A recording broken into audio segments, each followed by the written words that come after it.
कि आप लोग मुझे सुन पा रहे हैं, आप सभी प्यारे दोस्तों तक मेरी आवाज़ पहुंच रही है या नहीं, जल्दी से बताएंगे सभी दोस्त। फटाफट से सभी दोस्तों को नमस्कार, सभी बच्चों को प्रणाम। क्या आप सभी दोस्त मुझे सुन पा रहे हैं? एक बार आप लोग बता दीजिएगा सभी, फिर उसके बाद इस क्लास को हम लोग शुरू करते हैं और अपनी चीज़ आगे बढ़ाते हैं। ठीक है, चलिए नमस्ते भाई, नमस्ते, नमस्कार सभी को, सभी दोस्तों को प्रणाम है। और yes ma'am, yes ma'am, yes ma'am, ठीक है, आवाज़ आ रही है ना सभी बच्चों को? चलिए तो भाई अब चीज़ों को शुरू करते हैं और चैप्टर को पढ़ना अब हम लोग शुरू।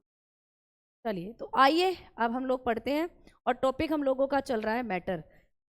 तो जो मैटर टॉपिक है इससे रिलेटेड हम लोग बातें करते हैं और किस तरीके से यहाँ से क्वेश्चंस बनते हैं उन पर चर्चा करते हैं। तो आइए टॉपिक डालते हैं भाई, मैटर। हम लोगों का टॉपिक चल रहा है मैटर यानी पदार्थ। पदार्थ यानी जिसको हम लोग कहते हैं द्रव्य।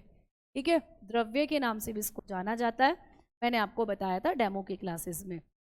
तो चलिए, आज सिस्टम थोड़ा सा दिक्कत कर रहा है, इसीलिए अब एक बार बताओ आप लोग, क्लास तो बिल्कुल टाइम से शुरू हो गई थी, बट आप लोगों के कमेंट्स मेरे पास तक नहीं पहुंच रहे थे और मैं आप लोगों को दिखाई नहीं दे रही, वरना क्लास जो थी वो लाइव हो चुकी थी। अब भी वो दिक्कत बनी हुई है क्या? जल्दी से बताओ, क्योंकि मैं अभी भी अपने आप को यहाँ पर बहुत ज़्यादा ब्लिंक करती हुई नज़र आ रही हूँ। मतलब आगे क्लास जो है एक बार चल रही है या नहीं, एक बार बता दो सभी दोस्त। ठीक है, संडे में क्लासेस नहीं होती हैं बेटा। ठीक है, संडे में आप लोग अपना रिवीजन करते हो, संडे में क्लासेस नहीं होती हैं। अब एक बार बताओ कि आप लोगों को मैं दिखाई दे रही हूँ, क्योंकि मैं अभी भी अपने आप को वीडियो सेक्शन में थोड़ा सा, चलो अब सही है क्लास। चलिए अब चलते हैं और क्लास को शुरू कर रहे हैं। मैंने पिछली क्लास में आपको बताया था कि पदार्थ की जो भौतिक अवस्थाएं होती हैं, हम लोग बात कर रहे थे दोस्तों किस पर? भौतिक अवस्थाओं पर। मैं आपको पदार्थ की जो फिजिकल स्टेट है वो पढ़ा रही थी और हमने बात करी थी कि पदार्थ की जो फिजिकल स्टेट थी वो मैंने आपको 5 बताई थी। ठीक है, पदार्थ की भौतिक अवस्थाएं मैंने आपको कितनी बताई थी? 5। इन 5 अवस्थाओं में से हम लोग 3 अवस्थाएं कर चुके। हमने ठोस को कर लिया है, पिछली क्लास में मैंने आपको बता दिया था सॉलिड्स के बारे में। ठीक है, क्लियर। हमने लिक्विड को कर लिया है दोस्त, तरल, तो मैंने आपको पिछली क्लास में लिक्विड्स के बारे में भी बता दिया था जब हमारे डेमो चल रहे थे। और हम लोग गैस के बारे में भी कर चुके हैं, गैस, तो मैंने आप लोगों को गैस से रिलेटेड सारे पॉइंट बता दिए थे, है ना। अब चलते हैं आगे। अब पदार्थ की जो चौथी अवस्था है मैडम, प्लाज्मा अवस्था, उसके बारे में आइए बात करते हैं, प्लाज्मा अवस्था के। तो यहाँ से क्वेश्चन आएगा आपको कि जो पदार्थ की चौथी अवस्था होती है प्लाज्मा, ये क्या होती है या ये किस तरीके से काम करती है, किसने इसकी खोज करी थी, ये सब पॉइंट आपको पूछे जाते हैं। तो दोस्तों आइए बात करते हैं हम लोग प्लाज्मा की। देखो, एक प्लाज्मा आपके ब्लड में भी पाया जाता है, ये बिल्कुल अलग है, ये दूसरा प्लाज्मा है। तो रक्त वाले प्लाज्मा को पढ़ेंगे जब हम लोग बायोलॉजी का सेशन कर रहे होंगे। अभी हम केमिस्ट्री पढ़ रहे हैं, तो केमिस्ट्री में जो प्लाज्मा है ये पदार्थ की चौथी अवस्था है, आपको पेपर में पूछा जाता है। तो आप लोग लिखोगे कि यह पदार्थ की चौथी अवस्था है। कई बार क्वेश्चन आ जाता है कि निम्नलिखित में से पदार्थ की चौथी अवस्था कौन सी है, तो आप बताते हो प्लाज्मा पदार्थ की चौथी अवस्था है। ठीक है, तो ये खोजी गई पदार्थ की कौन सी अवस्था है? चौथी अवस्था। तो बताकर चलते हैं, it is the fourth state of matter. Fourth state of matter, तो ये मैटर की कौन सी अवस्था है दोस्त? चौथी अवस्था है। ठीक है, और मैम इस अवस्था की खोज किसने करी थी, ये भी पूछा जाता है। पदार्थ की जो चौथी अवस्था है इसकी खोज किसने करी थी, प्लाज्मा अवस्था को किसने खोजा था, ये पूछा जाता है। तो दोस्त ये जो अवस्था है ना, इसकी खोज करी थी सबसे पहले विलियम क्रुक नाम के साइंटिस्ट ने। तो ये पूछा जाता है, तो लिखेंगे इस अवस्था की खोज। ये अच्छा पॉइंट है, इस अवस्था की खोज। ठीक है, आपको पूछा जाता है किसने करी थी इस अवस्था की खोज? 1879 में, सन भी पूछा जा सकता है। विलियम क्रुक नाम के साइंटिस्ट ने करी। किसने? William crooks. ठीक है, विलियम क्रुक्स ने की थी। ठीक है, तो ये पूछा जाता है कि इस अवस्था की खोज कब और किसने की, तो आप बताते हो इस अवस्था की खोज 1879 में विलियम क्रुक्स। तो बताओगे this state was discovered by discovered by William Crook. ठीक है, ये नाम याद रखोगे, विलियम्स क्रुक। तो विलियम्स क्रुक ने क्या किया था, इस अवस्था को खोजा था इन 1879। क्लियर, 1879 में इस अवस्था को सबसे पहले विलियम क्रुक्स ने खोजा था बेटा। क्लियर, लिखना है मैम बेटा, बिल्कुल लिखना है, ये सारे पॉइंट बिल्कुल लिखने हैं। अब देखो मैम, ये प्लाज्मा अवस्था होती क्या है, जैसे आपने हमें बताया कि जब हम लोग सॉलिड की बात करते हैं तो सॉलिड आप लोग जानते हो, ईंट होता है, पत्थर है, कुर्सी है, मेज है, ये सब क्या होते हैं, सॉलिड होते हैं। जब हम लिक्विड की बात करते हैं तो पानी, दूध, शरबत, तेल, ये सब क्या होते हैं, लिक्विड होते हैं। जब हम गैस की बात करते हैं तो ऑक्सीजन, नाइट्रोजन, है ना, और हवा आप लोग जानते हो गैसों का मिश्रण है, मीथेन, इथेन, ये सब क्या होती हैं, गैसेज होती हैं। लेकिन जब हम लोग प्लाज्मा की बात करते हैं तो ये क्या होता है, तो प्लाज्मा जो होती है बेसिकली एक ऐसी अवस्था है जब हम गैसों को आयनित, मतलब जब हम गैसों को गर्म करते हैं तो गैसें आयनित हो जाती हैं बेटा। यानी गैसें जो होती हैं वो अपने आयनों में टूट जाती हैं, जैसे इलेक्ट्रो पॉजिटिव चार्ज और नेगेटिव चार्ज इनमें टूट जाती हैं। तो इसी अवस्था को कहा जाता है प्लाज्मा अवस्था। तो प्लाज्मा अवस्था क्या है, इस पॉइंट को लिखेंगे, तो लिखेंगे कि जब गैसों को गर्म किया जाता है।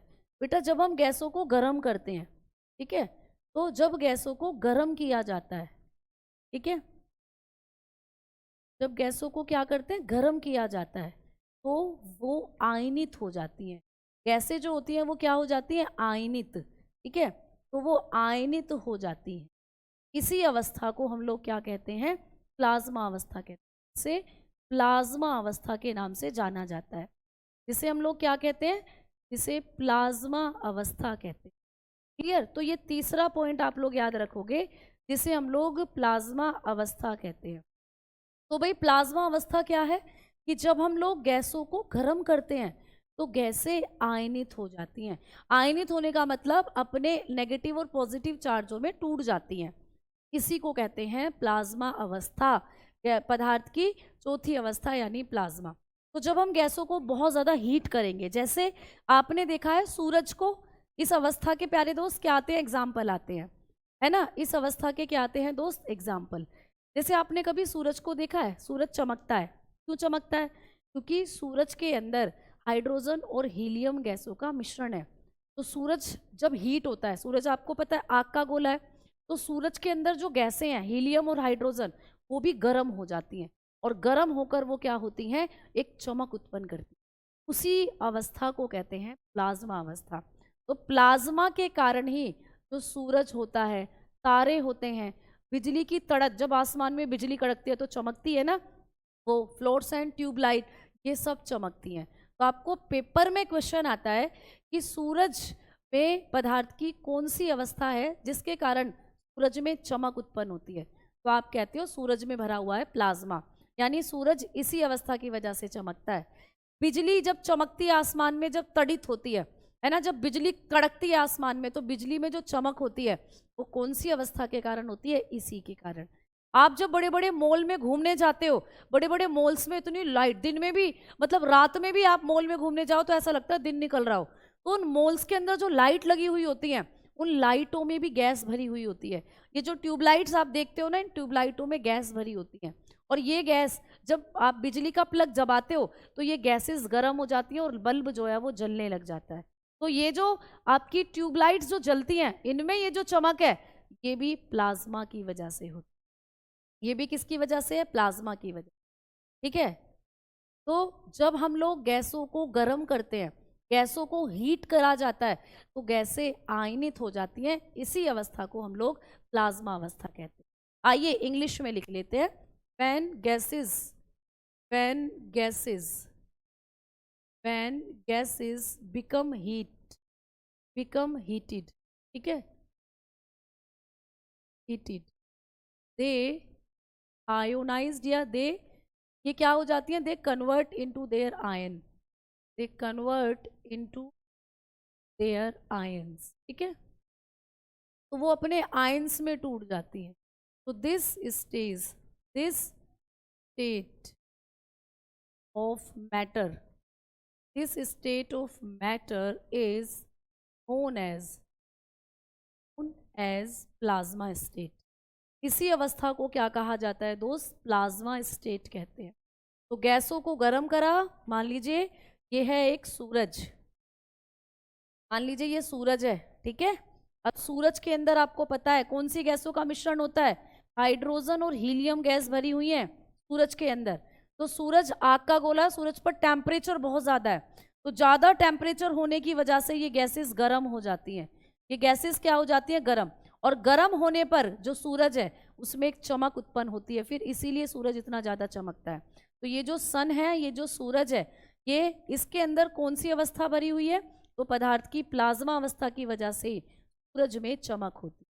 ये क्या है दोस्त? सूरज है, यानी कि सन। तो कभी भी आपको पूछे कि जो सूरज होता है इसमें जो चमक उत्पन्न होती है वो किस अवस्था की वजह से होती है?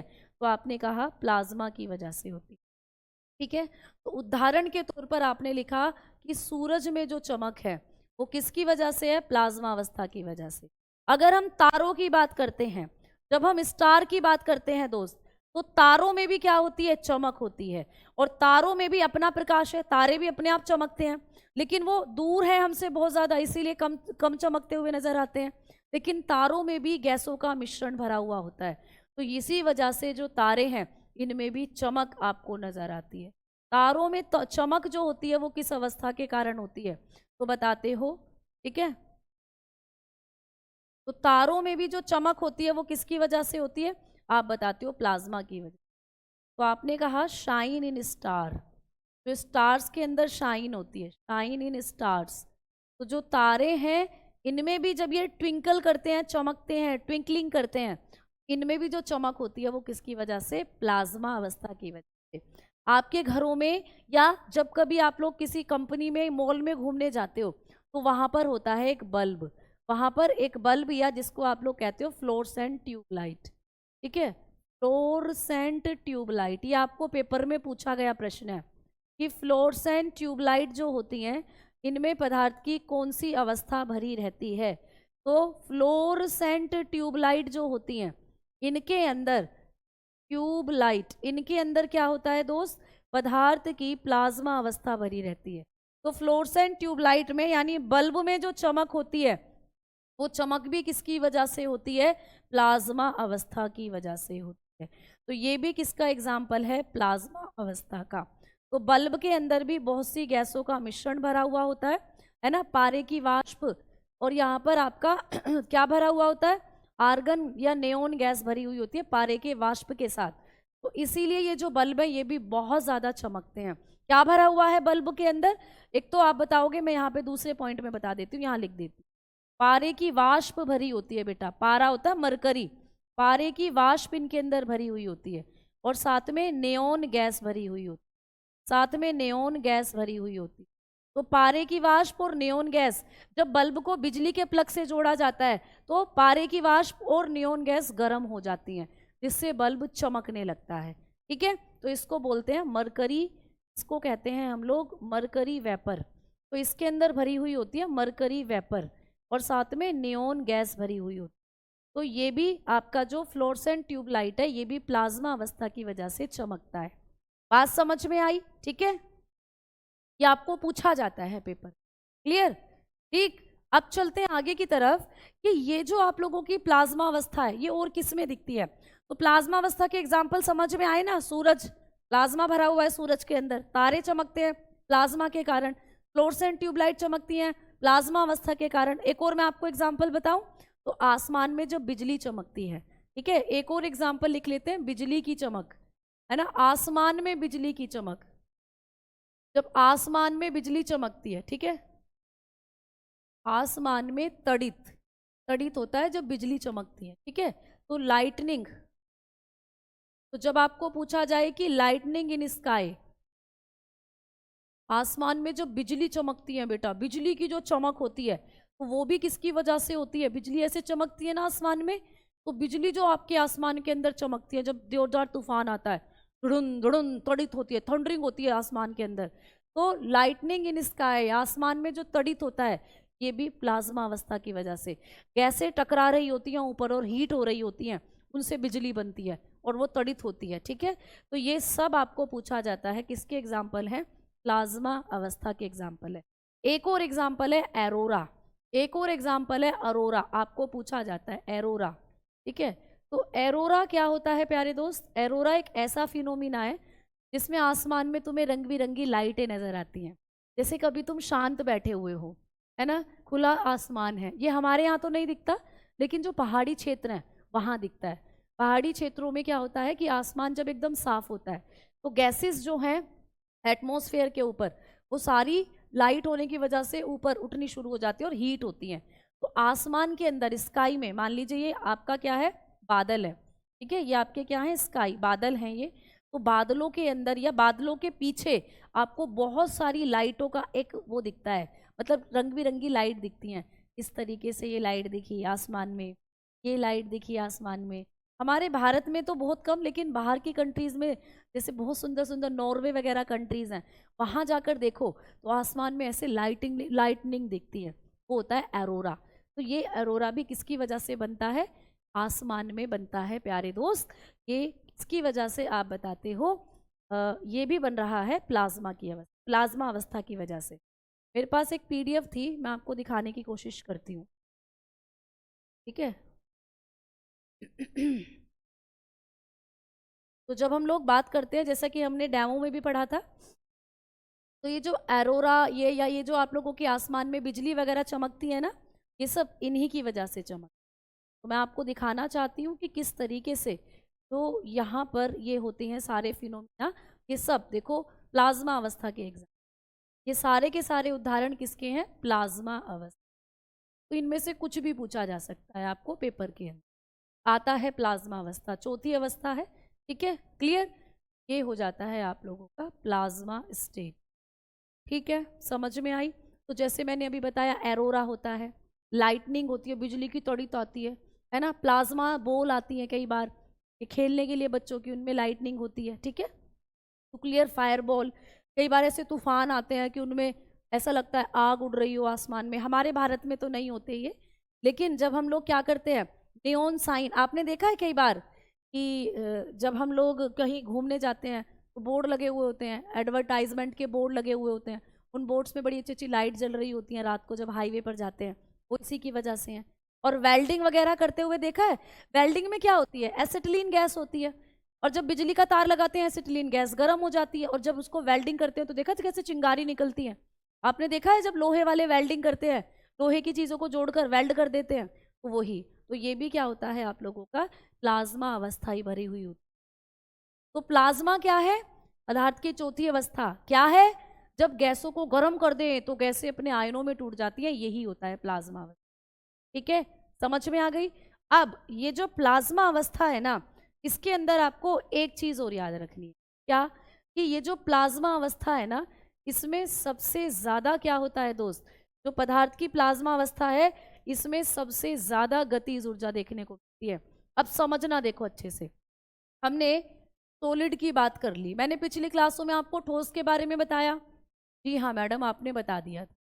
हमने पिछली क्लासेस में लिक्विड के बारे में पढ़ा है ना, तरल के बारे में, जी मैडम आपने हमें बता दिया था। हमने पिछली क्लासेस में गैसेस के बारे में पढ़ लिया, हाँ जी बिल्कुल पढ़ लिया है। और आज हमने पढ़ा है प्लाज्मा के बारे में, जो कि चौथी अवस्था है गैस की, पदार्थ की चौथी अवस्था है प्लाज्मा। अब आपको यहाँ से मैंने पिछली क्लासों में बताया था कि अगर हम लोग गतिज ऊर्जा की बात करते हैं मेरे दोस्त, किसकी बात करते हैं, गतिज ऊर्जा की। अगर हम लोग बात करते हैं काइनेटिक एनर्जी की, तो काइनेटिक एनर्जी अगर मैं आपसे बोलूं तो किसमें सबसे ज्यादा थी बताओ। अगर मैं आपसे पूछूं कि काइनेटिक एनर्जी यानी गति करने के लिए जरूरी ऊर्जा किसके अंदर सबसे ज्यादा थी, इन तीनों में गतिज ऊर्जा किसके पास सबसे ज्यादा थी बताओ। मैंने पिछली क्लास में आपको बताया था कि किसके अंदर गतिज पदार्थ की किस, इन तीन अवस्थाओं में, है ना, ठोस तरल और गैस, इन तीनों अवस्थाओं की बात करें तो गतिज ऊर्जा किसके पास सबसे ज्यादा थी, फटाफट से बताओ, है ना। गतिज ऊर्जा क्या थी, गति करने के लिए जरूरी ऊर्जा। तो ये सॉलिड है, सॉलिड के पार्टिकल कहाँ गति करेंगे, तो इनमें गतिज ऊर्जा सबसे कम थी। लिक्विड में थोड़ी बहुत होती है, लेकिन गैसेस में मैंने आपको बताया था पार्टिकल सबसे ज़्यादा दूर दूर होते हैं, इसीलिए गतिज ऊर्जा किसमें सबसे ज़्यादा थी, यहाँ पर गैसों में। लेकिन अब क्वेश्चन बदल गया है। अब क्वेश्चन ये है कि आपके पास ये 4 ऑप्शन है और आपको पूछा जा रहा है कि इन चारों में गतिज ऊर्जा किसके पास सबसे ज़्यादा होती है। अब क्वेश्चन बदल गया है मेरे दोस्त।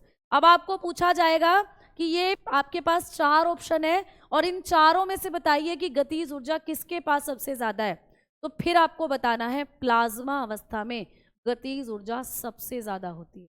तो इन 4 ऑप्शन के अकॉर्डिंगली जब हम चल रहे हैं तो सबसे ज्यादा गतिज ऊर्जा जो मिलती है वो प्लाज्मा अवस्था में मिलती है। ठीक है, तो प्लाज्मा पदार्थ की ऐसी अवस्था है जिसमें सबसे अधिक गतिज ऊर्जा देखने को मिलती है, जिसके पार्टिकल सबसे ज्यादा काइनेटिक एनर्जी करते हैं। समझ में आ गई? तो ये क्वेश्चन आपको बनेगा कि पदार्थ की 4 अवस्थाएं हैं, सॉलिड, लिक्विड, गैस और प्लाज्मा, इनमें से किस अवस्था में सबसे ज्यादा गतिज ऊर्जा है? तो आपने कहा प्लाज्मा में सबसे ज्यादा है। फिर लेकिन अगर प्लाज्मा ऑप्शन में नहीं है तो आप फिर गैसेस में सबसे ज्यादा बताकर चलो, क्योंकि प्लाज्मा अवस्था जो है ये भी गैसों से रिलेटेड है। मैंने कहा ना, गैसों को जब गर्म किया जाता है तो गैसें आयनित हो जाती हैं और पागल हो जाती हैं गैसेस। पहले ही पागल हैं गैसेस तो आवारा हैं, लेकिन जब इनको गर्म कर देते हैं तो भैया और पागल हो जाती हैं और इनके पार्टिकल जो हैं और ज़्यादा एनर्जी दिखाने लगते हैं और ज़्यादा गति करने लगते हैं। तो इस वजह से जब इनको हम हाई टेम्परेचर पर ले जाते हैं, हाई गर्म कर दिया भैया हमने गैसों को, तो गैसें और ज़्यादा पागल होती हैं और इनके पार्टिकल में और ज़्यादा एनर्जी, काइनेटिक एनर्जी जो है वो बनने लग जाती है। तो ये क्वेश्चन आएगा कि पदार्थ के किस अवस्था में सबसे ज्यादा एनर्जी है। ऑप्शन में अगर प्लाज्मा है तो फिर प्लाज्मा बताएं। ठीक है, क्लियर? चलो अब चलते हैं आगे की तरफ और अब हम लोग बात करते हैं कि मैम ये जो प्लाज्मा अवस्था है ना, इसको विलियम क्रुक ने एक और नाम दिया था। जो विलियम क्रुक नाम के साइंटिस्ट थे जिन्होंने इस अवस्था को क्या किया था प्यारे दोस्त, खोजा था। इस अवस्था से रिलेटेड इन्होंने क्या किया था, एक और नाम दिया था। तो कभी भी आपको पूछे कि विलियम क्रुक नाम के जो साइंटिस्ट थे, विलियम क्रुक, ठीक है, विलियम क्रुक्स नाम के जो साइंटिस्ट थे जिन्होंने इस अवस्था की खोज करी थी दोस्त, उन्होंने इस अवस्था को प्लाज्मा अवस्था नहीं कहा था, उन्होंने इसको क्या नाम दिया था पता है? तो इस अवस्था को उन्होंने कहा था रेडियंट ऑब्जेक्ट। ठीक है, क्या कहा था? रेडियंट ऑब्जेक्ट या रेडियंट मैटर। तो ये आपको पूछ सकता है कि जब विलियम क्रुक्स ने इस अवस्था की खोज करी थी तो इस अवस्था को क्या नाम दिया था, ये आपसे पूछेगा। तो विलियम क्रुक ने, आप लोग लिखोगे, इन्होंने क्या किया था, प्लाज्मा को रेडियंट मैटर यानी चमकीला पदार्थ कहा था। ठीक है, जब इन्होंने इस अवस्था की खोज करी थी ना, तो इन्होंने इसको प्लाज्मा नहीं कहा था, इन्होंने कहा था ये चमकीला पदार्थ है, चमकीला पदार्थ। ठीक है, यानी इन्होंने इसको क्या कहा था, रेडियंट मैटर। तो ये भी आपको पूछ सकता है कि प्लाज्मा अवस्था को रेडियंट मैटर किसने कहा था, चमकीला पदार्थ किसने कहा? तो आप बताते हो विलियम क्रुक। विलियम क्रुक ने खोजा प्लाज्मा अवस्था को, तो जब खोजा ना तो ये चमक रही थी, क्योंकि सूरज चमकता है, सितारे चमकते हैं, लाइट चमकती है, तो इनके मुंह से निकला था कि ये तो चमकीला पदार्थ है, चमकीला पदार्थ, मतलब इसको रेडियंट मैटर कहा था। लेकिन इसके बाद एक साइंटिस्ट आए, इरविन, इसके बाद एक और साइंटिस्ट आए जिनका नाम था इरविंग नाम के साइंटिस्ट ने फिर इसको प्लाज्मा कहा। तो आपको पेपर में पूछ लेता है कि प्लाज्मा अवस्था को प्लाज्मा किसने कहा? प्लाज्मा अवस्था को प्लाज्मा नाम किसने दिया था? प्लाज्मा नाम किसने दिया? इरविंग नाम के साइंटिस्ट, इरविंग। ठीक है, इरविंग ने दिया। तो ये आपको पूछ लेगा पेपर में कि प्लाज्मा अवस्था को प्लाज्मा नाम किसने दिया था? तो इसको लिख लीजिएगा, इरविंग ने दिया। ठीक है, तो आप लोग बताओगे Irving was given the term plasma. तो ये भी क्वेश्चन आ सकता है कि प्लाज्मा टर्म को किसने दिया था? तो आपने बताया फिर इरविंग नाम के साइंटिस्ट ने दिया था इस शब्द को, प्लाज्मा शब्द। जबकि खोज इसकी किसने कर दी थी? तो आप लोग बताते हो विलियम क्रुक ने। ठीक है ना, क्लियर? बात समझ में आ गई या नहीं? मैंने गलती से 2 बार बैच खरीद लिया है। ऐसी ऐसी सिली सिली गलतियां क्यों करते हो तुम? चलो एक बार टीम को नंबर दे देना अपना और बता देना, आपका दोनों पेमेंट का स्क्रीनशॉट दे देना, वो आपका एक रिफंड कर देंगे, ठीक है, अगर 2 बार गलती से खरीद लिया है। चलो आओ अब इधर देखो, तो ये समझ में आ गया भाई, सारे पॉइंट क्लियर हुए या नहीं? जल्दी से बताओ, आगे बढ़ रही हूँ फिर मैं। तो प्लाज्मा अवस्था के बारे में आपने इतना पढ़ना है जो आपको पेपर में पूछा जाता है। आ जाओ अब चलते हैं पदार्थ की 5वीं अवस्था की तरफ, ठीक है। अब हम लोग बात करते हैं 5वीं अवस्था, और पदार्थ की जो 5वीं अवस्था है मेरे दोस्त, वो कौन सी है? तो हम लोग बताते हैं बीई। तो आइए अब हम लोग बात करते हैं पदार्थ की बीईसी अवस्था के बारे में, जिसकी फुल फॉर्म होती है बोस-आइंस्टीन। बोस-आइंस्टीन कंडेंसेट अवस्था, ठीक है, कंडेंसेट अवस्था, ठीक। बोस-आइंस्टीन कंडेंसेट स्टेट की अब हम लोग बात करते हैं, यानी कि इसको हिंदी में भी कहते हैं हम लोग बोस-आइंस्टीन संघनन अवस्था, ठीक है, संघनन अवस्था। तो ये अवस्था है पदार्थ की चौथी अवस्था के बाद आने वाली अवस्था, यानी 5वीं अवस्था। तो चलिए इस अवस्था के बारे में भी अब हम लोग बात करें। तो आप लोग लिखोगे कि यह पदार्थ की 5वीं अवस्था है, ठीक है, पदार्थ की 5वीं अवस्था है। पेपर में पूछा जाएगा कि पदार्थ की 5वीं अवस्था, तो आपने कहा ये होती, क्लियर? तो आप बताकर चलते हो, it is the 5th state of matter, 5th state of matter. तो ये पदार्थ की कौन सी अवस्था है दोस्त? 5वीं अवस्था है, क्लियर? आगे बढ़े, चलो। अब इस अवस्था का जो नाम है मैडम, वो बोस-आइंस्टीन कंडेंसेट स्टेट है। तो मतलब बोस कौन है और आइंस्टीन कौन है? तो बोस हैं एक भारतीय साइंटिस्ट जिनका नाम है सत्येंद्र नाथ बोस, और आइंस्टीन तो तुम जानते हो इस सदी के सबसे ज्यादा दिमाग वाले व्यक्ति रहे हैं आइंस्टीन। तो जब पहले हम लोग केमिस्ट्री में बात करते थे, लगभग 1995 के आसपास की अगर हम लोग बात करें, या 1925 या 24 की अगर बात करें, तो उस दौरान जो ये आइंस्टीन नाम के साइंटिस्ट हुआ करते थे, ये क्या करते थे? तो मतलब उससे पहले जब भी कोई एक्सपेरिमेंट होता था, उससे पहले जब भी कोई केमिस्ट्री के अंदर एक्सपेरिमेंट हुआ करते थे, तो उनको क्लैरिफाई या उनको एक तरीके से सिद्ध करने का काम जो करते थे आइंस्टीन करते थे। आइंस्टीन ऐसे व्यक्ति माने जाते हैं जिनका आईक्यू लेवल सबसे ज्यादा माना जाता है अभी तक, ठीक है। तो कोई भी अगर एक्सपेरिमेंट होता था तो उसको सत्यापित करने का काम, उसको मतलब उस पर मतलब वेरीफाई करने का जो काम करते थे वो आइंस्टीन करते थे। तो जब सत्येंद्र नाथ बोस ने पदार्थ की 5वीं अवस्था की खोज करी, तो उसको वेरीफाई करा था आइंस्टीन नाम के साइंटिस्ट ने, इसीलिए ये अवस्था जो है बोस आइंस्टीन के नाम से जानी गई। तो आप लोग बताओगे कि इस अवस्था की खोज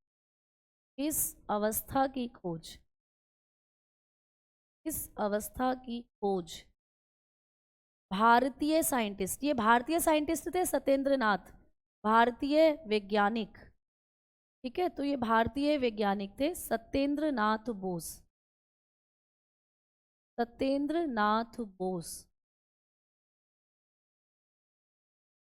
ठीक है। इस अवस्था की जो खोज करी थी वो किसने करी थी? भारतीय साइंटिस्ट सत्येंद्र नाथ बोस ने, ठीक है। इंग्लिश में लिख देती हूँ अगली स्लाइड पर, तो ये भी आपको पूछा जा सकता है। तभी इस अवस्था को हम लोग क्या कहते हैं? बोस, उन्हीं के नाम पर है, सत्येंद्र नाथ बोस के नाम पर, क्लियर? चलो मैम, हम लोगों का भी दिमाग वैसे हो जाता। भाई ये तो नेचर की बात है ना, प्रकृति किसको कितना दिमाग दे दे कह नहीं सकते। तो आप लोग बताओगे this state of matter was discovered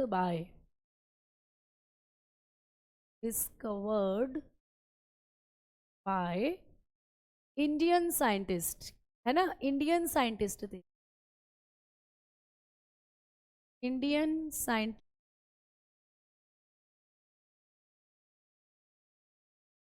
अब बताओ एक बार, बार बार वीडियो रुक रही है ना? अब बताना सभी दोस्त, वीडियो अभी भी रुक रही है, क्या दिक्कत आ रही है? एक बार बताओ, एप्लीकेशन से बाहर निकल के दोबारा से ज्वाइन कर लो सेशन को एक बार, अभी भी आ रहा है ना, ग्लिच आ रहा है, क्लास रुक रही है। वही रिपीट हो रही है क्लास, है ना।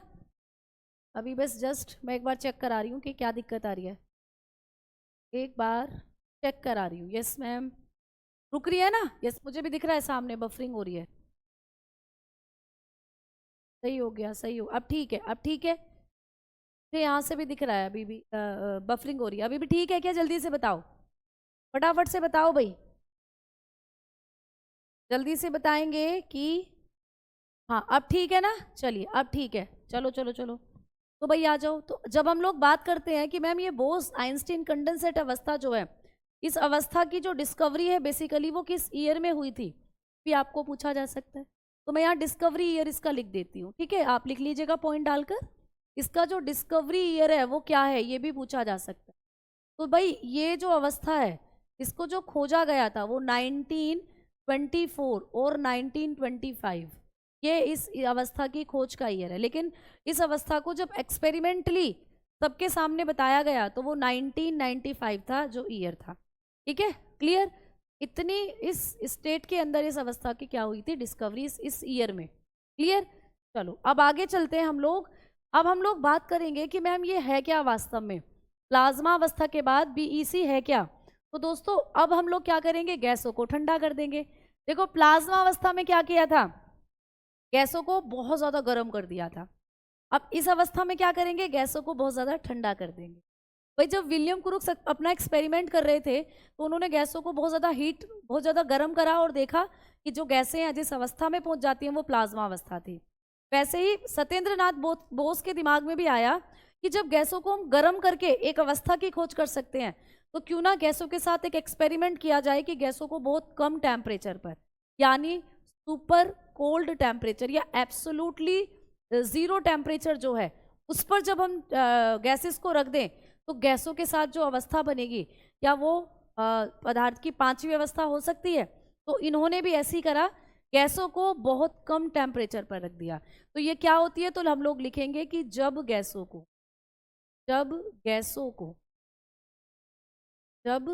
को ठीक है, अधिकतम निम्न तापमान पर रखा जाता है। निम्न तापमान, अधिकतम निम्न तापमान यानी कि सुपर कोल्ड टेम्परेचर, इससे संभावित टेम्परेचर हो ही नहीं सकता, इससे कम टेम्परेचर हो ही नहीं सकता, अधिकतम निम्न तापमान पर रखा जाता है। ठीक है, रखा जाता है। तो गैसें जिस अवस्था में पहुंचती, गैसें जिस अवस्था में पहुंचती, कैसे जिस अवस्था में पहुंच जाती हैं वही है से बीईसी कहते हैं। बीई यानी कि बोस आइंस्टीन कंडेंसेट अवस्था।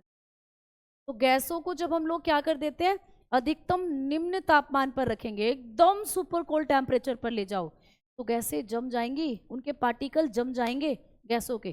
तो गैसें एक साथ इकट्ठा हो जाती हैं, गैसों के पार्टिकल एक साथ इकट्ठा हो जाते हैं, जिसको हम सुपर एटम के नाम से जानते हैं। तो इसी अवस्था को कहते हैं पदार्थ की पांचवी अवस्था, बीईसी। तो लिख लीजिएगा, व्हेन गैसेस रीच्ड एट पर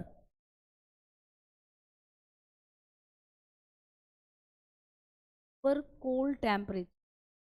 सुपर कोल्ड टेम्परेचर होता कितना है ये आपको पूछ ले कि निम्न संभावित तापमान, मतलब इससे कम टेम्परेचर हो ही नहीं सकता, तो ये होता है -273.15 डिग्री, यानी जब -273.15 डिग्री सेल्सियस टेम्परेचर पर गैसों को रखेंगे, इससे नीचे टेम्परेचर हो ही नहीं सकता।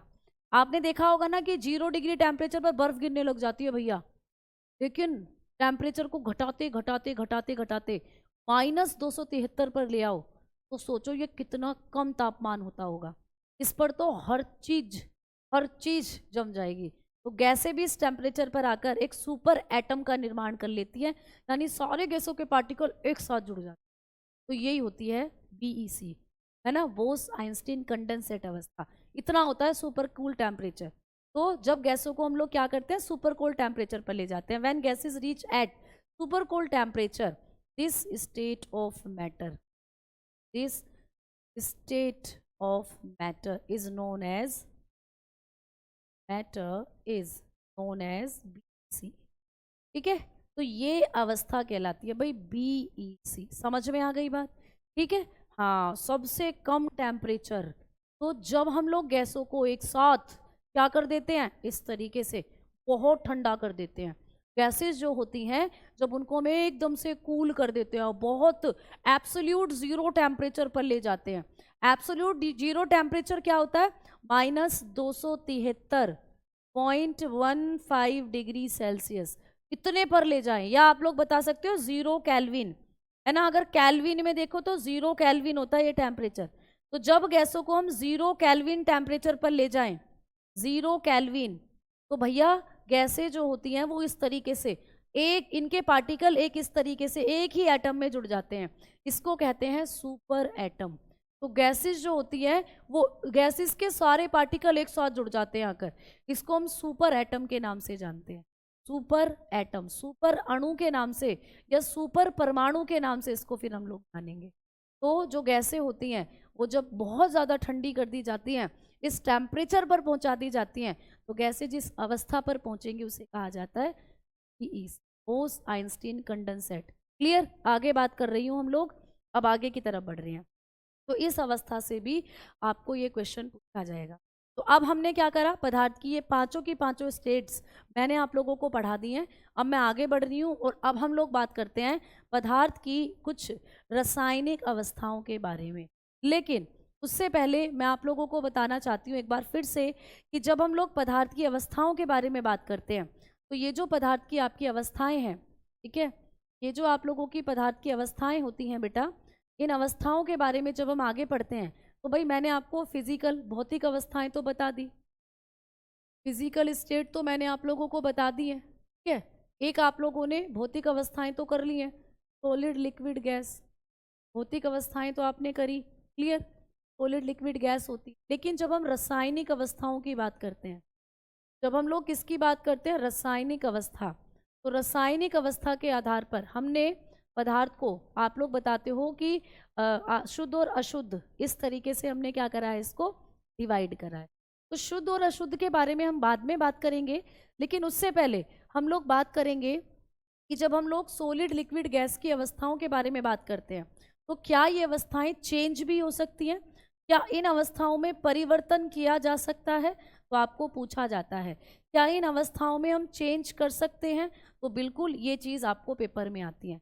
तो अगली हेडिंग हम लोग डालेंगे पदार्थ की भौतिक अवस्थाओं में परिवर्तन। यहाँ से ये क्वेश्चन बनता है, पदार्थों की भौतिक अवस्था में परिवर्तन। तो जो पदार्थ की भौतिक अवस्थाएं होती हैं, इनमें चेंजेस हो सकते हैं या नहीं, ये आपको पूछा जाता है पेपर में। तो भाई भौतिक अवस्थाओं में परिवर्तन हो सकते हैं। ठीक है, तो हेडिंग डालेंगे changes in physical state of matter. तो फिजिकल स्टेट ऑफ मैटर जो होती है, स्टेट्स ऑफ मैटर, इनमें हम किस तरीके से चेंज कर सकते हैं, हम इनको किस तरीके से परिवर्तित कर सकते हैं, एक अवस्था से दूसरी अवस्था में कैसे परिवर्तन ला सकते हैं। जैसे सबसे पहला पॉइंट आता है, आप लोग जानते हो कि हम लोग बताते हैं हिमांक बिंदु। ठीक है, सबसे पहला जो पॉइंट है जो इनमें चेंज ला सकता है वो हो सकता है फ्रीजिंग पॉइंट। तो कौन बच्चा मुझे बताएगा कि फ्रीजिंग पॉइंट क्या होता है? फ्रीजिंग पॉइंट क्या होता है, फटाफट से बताओ। हिमांक बिंदु, फ्रीजिंग पॉइंट क्या होता है, कोई बच्चा बता सकता है ना? ठीक है, जल्दी बताओ।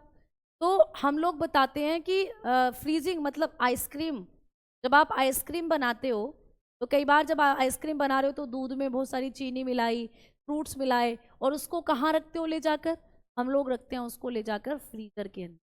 और फ्रीजर में जब हम उसको रखेंगे तो वहाँ पर वो आइसक्रीम जो कि दूध की थी, दूध था लिक्विड, वो आप उसको जब कुछ घंटों बाद देखोगे तो वो सॉलिड हो चुका होगा। तो जब हम किसी तरल को ठंडे या जब हम किसी तरल को कम टेम्परेचर पर ले जाएं तो वो क्या हो जाता है, जम जाता है, यानी सॉलिड बन जाता है। तो हिमांक बिंदु वो बिंदु है जिस पर कोई चीज क्या हो जाती है, जम जाती है। तो आप लोग बता सकते हो फ्रीजिंग पॉइंट जो होता है, एक ऐसा पॉइंट जो किसी पदार्थ की अवस्था को क्या कर सकता है, जहां पर एक ऐसा बिंदु जहां पर जाकर कोई लिक्विड तरल सॉलिड बन जाता है। जैसे पानी, पानी कितनी डिग्री सेल्सियस पर जाकर प्यारे दोस्त सॉलिड बन जाएगा, जल्दी बताओ। पानी जो है प्यारे दोस्त वो कितने टेम्परेचर पर जाकर सॉलिड बन जाएगा, तो आप कहोगे 0 डिग्री पर। पानी को 0 डिग्री टेम्परेचर पर ले जाओ, जो पानी लिक्विड था वही थोड़ी देर बाद आप देखोगे कुछ घंटों बाद सॉलिड बन जाएगा। क्लियर। तो हिमांक बिंदु से हम क्या कर सकते हैं, चेंज कर सकते हैं। तो आप लोग बता सकते हो वह बिंदु जहां कोई तरल, भाई तरल ही तो जमेगा, कोई तरल है ना, ठोस में परिवर्तित हो, ठोस में परिवर्तित हो, इसी को तो हम लोग क्या कहते हैं, को कहा जाता है हिमांक बिंदु, ठोस में परिवर्तित हो। तो ये आपको पूछा जा सकता है कि फ्रीजिंग पॉइंट क्या होता है। ठीक है, तो बताओगे a point on which a liquid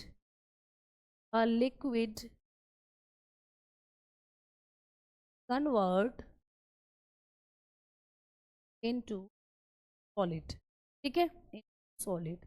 तो वो बिंदु जिस पर कोई जो लिक्विड है वो किस में कन्वर्ट हो जाता है, सॉलिड में। लाइक हमारे पास पानी है, पानी है ना, पानी को हमने 0 डिग्री सेल्सियस पर रख दिया तो पानी किस में कन्वर्ट हो जाएगा, आइस बन जाएगी, पानी से बर्फ बन जाएगी, बर्फ। और बर्फ आप जानते हो सॉलिड होती है। तो जब हम लोग पानी को क्या कर देते हैं, पानी को जब हम 0 डिग्री सेल्सियस पर रखेंगे तो पानी आइस में कन्वर्ट हो, यानी यहाँ अवस्था परिवर्तन हो रही है बेटा। पानी क्या होता है, पानी तरल है ना, और बर्फ क्या होता है बेटा, बर्फ सॉलिड है, ठोस है। तो आप देख रहे हो ना कि यहाँ पर अवस्था में परिवर्तन हो रहा है, लिक्विड से कोई चीज किस में कन्वर्ट हो रही है, सॉलिड में कन्वर्ट। तो जब एक पदार्थ की अवस्था तरल अवस्था से ठोस अवस्था में कन्वर्ट हो रही हो तो उसको कहते हैं हम लोग हिमांक बिंदु, उसको कहते हैं दोस्त हिमांक बिंदु। क्लियर। चलें आगे। एक और होता है दोस्त बॉइलिंग पॉइंट, एक और अगला जो पॉइंट है जिसको चेंज कर सकते हैं, बॉइलिंग पॉइंट। ठीक है, आपको पूछ लेगा बॉइलिंग पॉइंट क्या होता है, आपको पूछा जाएगा कि बॉइलिंग पॉइंट क्या होता है, गलन बिंदु जिसको कहते हैं, गलन बिंदु।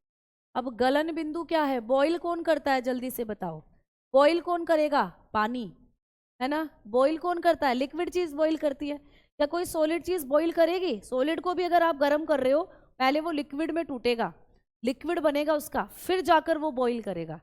अब आप दूध उबालते हो तो दूध जब उबलता है तो दूध लिक्विड है तभी तो वो उबल रहा है। पानी आप हाई टेम्परेचर पर रख दीजिए, पानी क्या होगा, उबलेगा। ठीक है, तो इस तरीके से जब हम देखते हैं कि कोई भी लिक्विड उसको जब गर्म किया जाता है तो एक बिंदु ऐसा आता है जिस पर वो उबलना शुरू करता है, उसी को कहते हैं बॉइलिंग पॉइंट। तो आप लोग बताओगे ऐसा बिंदु, ठीक है, सीधा लिखिएगा, बिंदु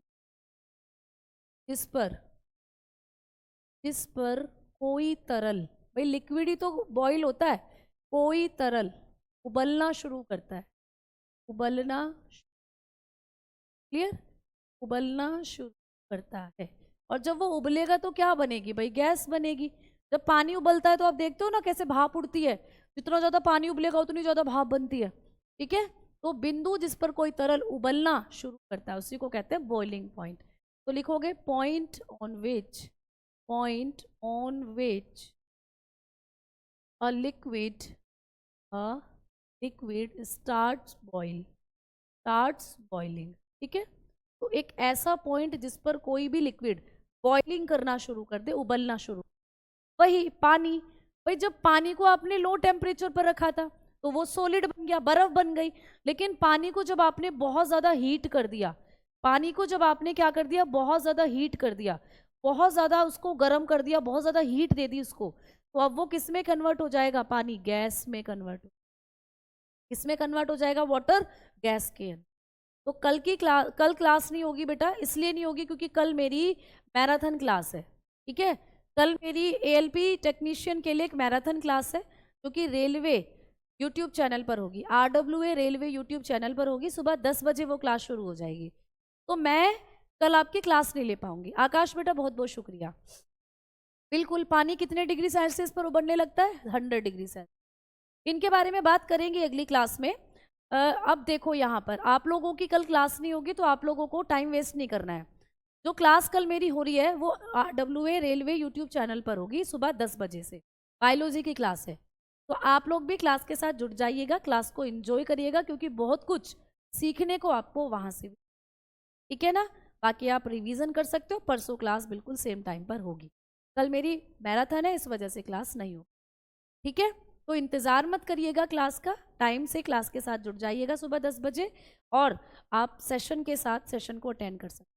या अगर कल आपकी दूसरी क्लासेस होंगी 10 बजे नहीं जुड़ सकते तो ये वाला जो टाइम रहेगा इस टाइम से आप क्लास के साथ जुड़ जाइएगा, क्योंकि MCQ क्लास है तो MCQ आप लोग समझ सकते हो। अगर मैं आप लोगों के 1 घंटे में 50 MCQ करा रही हूँ तो 50 में से 10 तो ऐसे होंगे जो आपको समझ में आएंगे, जिन्हें आप कर पाओगे। तो टाइम खराब करने से अच्छा है टाइम को यूटिलाइज किया जाए। तो आप लोग क्लास के साथ कल जुड़ जाना, कोई दिक्कत, ठीक है। क्लियर? राहुल जी बिल्कुल, आप एक बात नहीं आप 2 बात बोलिएगा। अब टाइम हो चला है, कल की क्लास में मंडे मतलब नेक्स्ट क्लास में हम लोग इनको आगे लेकर जाएंगे। तो ये चेंजेस, अवस्थाओं में परिवर्तन से क्वेश्चन पूछा गया है आप लोगों का। Melting point, boiling point, freezing point, है ना, कंडेंसेशन, सब्लिमेशन, इनसे क्वेश्चन आते हैं पेपर के। चलो तो बहुत बढ़िया, शुक्रिया, जय हिंद।